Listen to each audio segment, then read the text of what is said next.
we started in January 1999. So you're coming over 22 years now.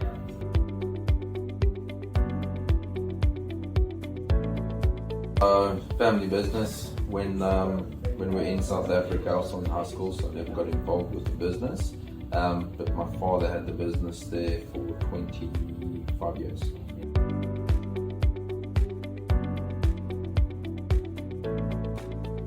Insane. I started off by selling and installing and fixing machines.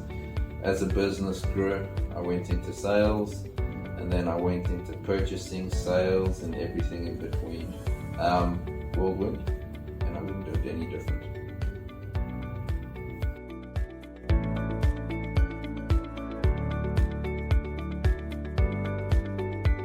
Well, I've put a lot more procedures in place.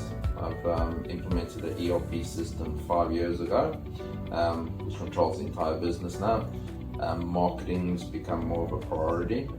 I always looked after marketing, but I'm pushing marketing, employing more people, opening up in different states. So it's just with old school, they stuck in their ways, but when you have new eyes and a new vision, you take it in a different direction. So I'm very heavy into technology, and marketing is also key for the growth of this business.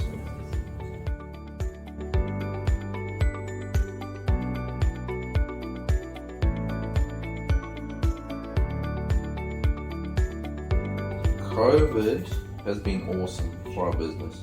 It's just skyrocketed. This year is going to be the biggest year that we've had in 22 years in turnover wise.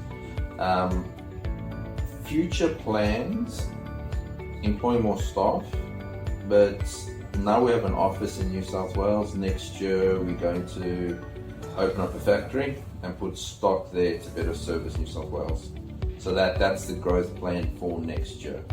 Plus, there's a lot going on with marketing and the direction that we're taking there.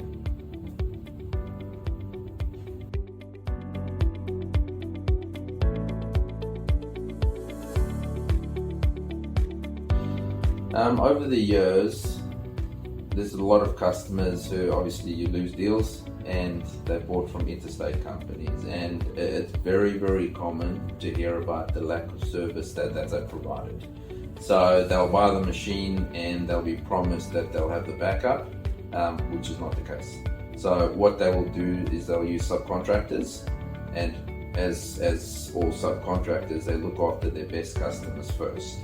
So you have these customers who are waiting 1 week, 2 weeks plus to get the machine fixed. And then if in the event the company interstate has to send one of their own techs, it could take weeks. And then sometimes they even get charged for it. So flights, accommodation, which adds up.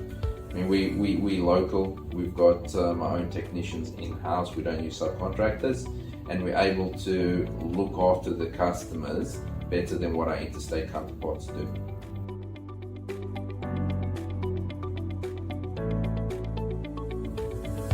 To best assist the customers and look after them. So with any business, if it's a small business, a medium business, there's people's livelihoods that are involved. So when a machine goes down, it's a core part of the business. So you can lose a lot of money, potentially go out of business, lose customers. So I look at it in that way, because if it's me, I'd want someone to help me as best as they can. And that's the same. I don't want anyone to struggle financially because of us. So when they do go down on a machine, we try our best to get out there and actually fix the machine and get them up as going as quickly as possible.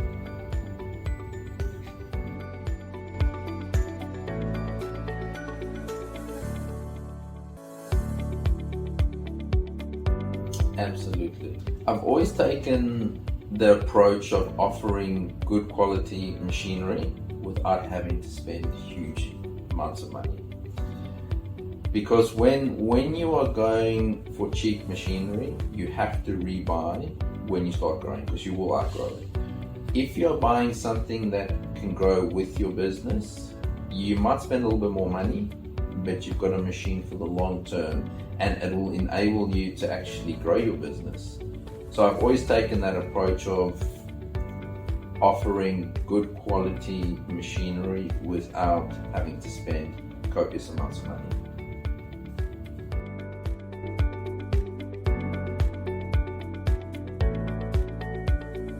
That one I like, because there's one moment in my life that I'll never forget in my working life. I would have been in my mid-20s, and I was trying to sell a very large press book, and it would have been the biggest, most expensive machine I've ever sold. And flew to go see the customer interstate, had a good meeting with him. He came here and he promised me the order.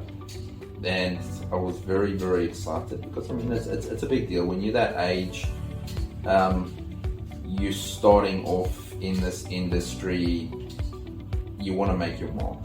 And at that point is when I thought I was going to make my mark, was with a big machine.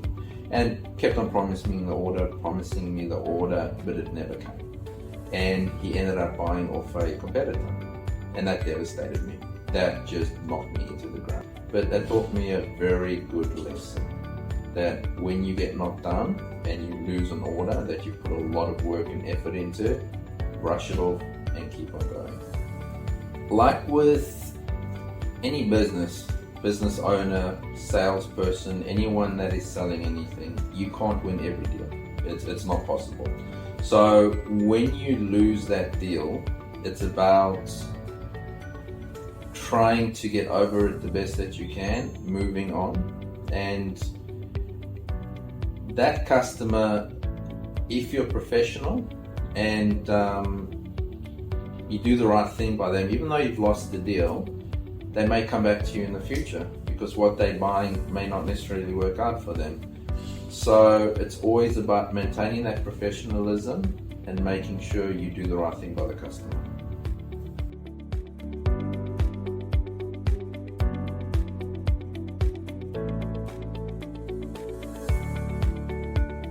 Since the very beginning, we've done shows from the very start, which was always in Melbourne and Sydney, called Austech.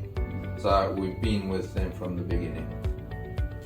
They've always taken the initiative to promote metalworking, obviously with the Austech show that they run every second year, which used to be every year. But they've also have ties with the government, and they try and get the government on board with grants, and they advise their customers how they can get the grants. So they've always been really good to try and promote the manufacturing industry within Australia.